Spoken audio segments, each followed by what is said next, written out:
బాలీవుడ్, టాలీవుడ్ ఇలా ఫిల్మ్ ఇండస్ట్రీలో ఇప్పుడు హాట్ టాపిక్ మహాభారతం.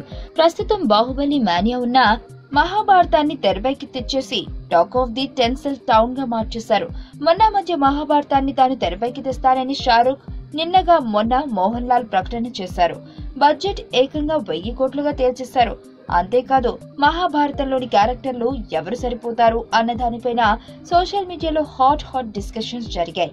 తాజాగా అలాంటిదే మరో వార్త ఫిల్మ్ నగర్ లో చక్కర్లు కొడుతోంది.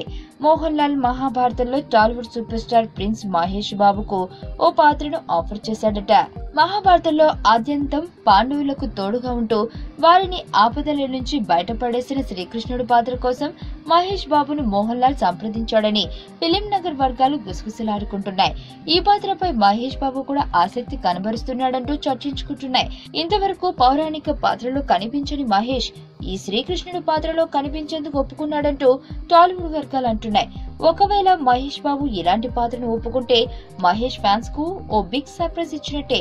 కాగా ఈ మహాభారతంలో మోహన్ లాల్ భీముడిగా కనిపించబోతున్నట్లు టాక్ వినిపిస్తుంది. ఈ సినిమాను తాను నిర్మిస్తానని దుబాయ్ కు చెందిన వ్యాపారవేత్త బిఆర్ శెట్టి పేర్కొన్న సంగతి తెలిసిందే. సినిమాను అంతర్జాతీయ స్థాయిలో తీర్చిదిద్దేందుకు 1000 కోట్ల బడ్జెట్ పెడతానంటూ వ్యాఖ్యానించాడట. ఇక అర్జునుడిగా హృతిక్ రోషన్, కురువృద్ధుడు భీష్ముడిగా బాలీవుడ్ బిగ్ బి అమితాబ్ కనిపిస్తాడని చెబుతున్నారు.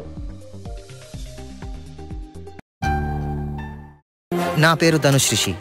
అందరూ ముద్దుగా దరి అని పిలుస్తుంటారు. దేవుడికి నా పైన ఉన్న క్లారిటీ, నా బ్యాడ్ లక్ ఉన్న గ్రావిటీ నాకు చిన్నప్పుడే అర్థమైంది.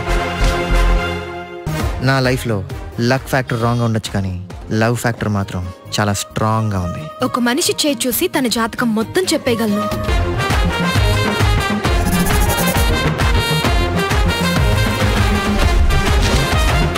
Coming soon.